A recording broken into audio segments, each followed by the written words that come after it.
Listening has always been a part where I love it, but also hate it at the same time. Just like speaking, there are always certain rules that we have to follow, but it's also pretty loose in terms of how do we use it in real life. As a person who wasn't really good at listening a couple years ago, I have definitely made a lot of rookie mistakes. So in this video, I would like to share with you 5 mistakes that I have made that I was kind of regret making. Hopefully you can take something out of it. But before we start, big shout out to Cheese Pie for supporting today's video. I have to say, the name is pretty adorable.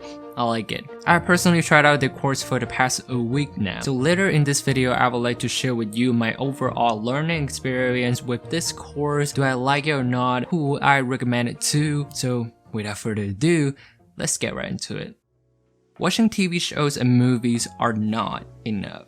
There's no doubt that watching TV shows and movies is one of the most effective ways to practice your listening. I personally even recommend this method in the past. However, we shouldn't treat it as the end goal. The reason why I would suggest that is because most of the TV shows and movies are scripted. No matter how natural it sounds, the conversation is not real. In other words, there's no reactivity in those conversations. People don't need to think it through before they say those words and sentences, which is different than how we're supposed to have a natural conversation in real life. So I would recommend spend more time on interviews, podcasts, or videos that are not scripted if you want to take your listening to the next level. But if it's still in the intermediate level, watching TV shows, movies are still one of the most effective and easy to access way to work on your listening. In fact, I would recommend spending majority of your time on those materials since they're more structured, relatively easy to understand compared to those natural conversations. Because natural conversation is more fluid and less focused, and the grammar sometimes is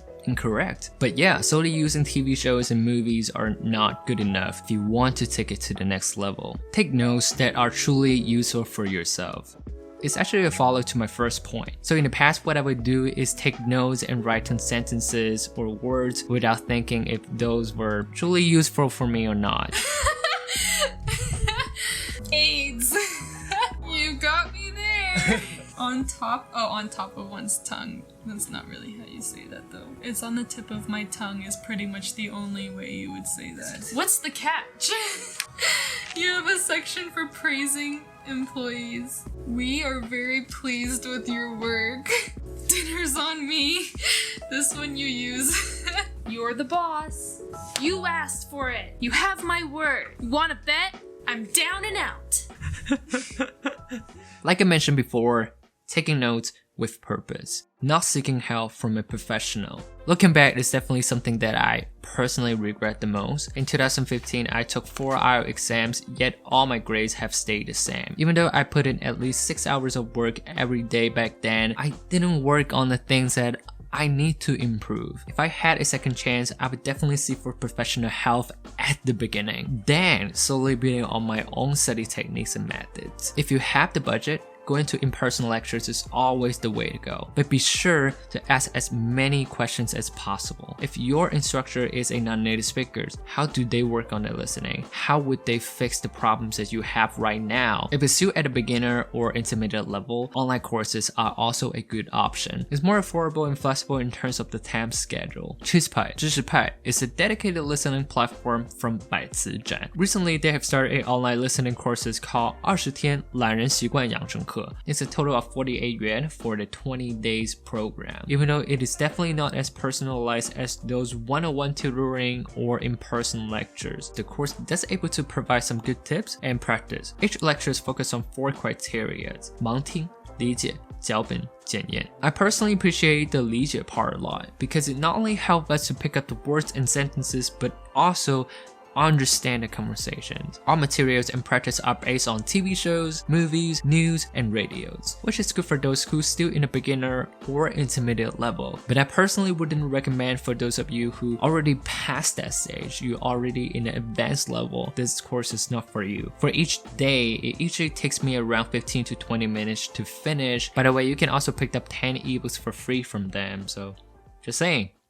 I don't have time. I don't have time is another regret that I have. I don't have time to take the course. I don't have time to do this or that. Before the pandemic, I was volunteering in a nonprofit ESL teaching institute as an instructor. It is a program that dedicated to change the lives of thousands of newcomers to Edmonton. One thing that I've learned from my students the most is their dedication. Most of them have their day jobs or taking care of their family or friends in the morning and afternoon and go straight to the lectures at night. Some of my students are even 60 years old, but they still have the dedication. They're still working extremely hard to improve their English. It makes me realize that I literally have no excuse of not spending more time on the things that I want to improve or learning a new skill. Because if they can do it, I can do it. At the end of the day, it's not about how much time you have, but how you utilize it. If you want to work on your English, you gotta put yourself out there,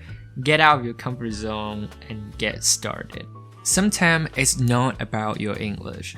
Yes, our conversation skills do matter. However, having good listening skills or English skills do not necessarily mean you'll be able to understand every single conversation. Our conversation skills and understanding of the cultures are also essential to understanding our daily conversations. During my second years, I remember I was able to understand each words and sentences. I have no problem with that, but a huge part for me is understanding those jokes. Why is that funny? I kind of make those conversations kind of awkward. Initially, I thought it's my English and listening skills, but later on I realized it's just about my understanding of Canadian cultures as well as my overall conversation skills. If you already study abroad, what I would recommend is talk to a native speaker at least a weekly basis. If you don't have an English speaking environment, movies from Pacific regions are also a good way to start. If you want to take it to the next level,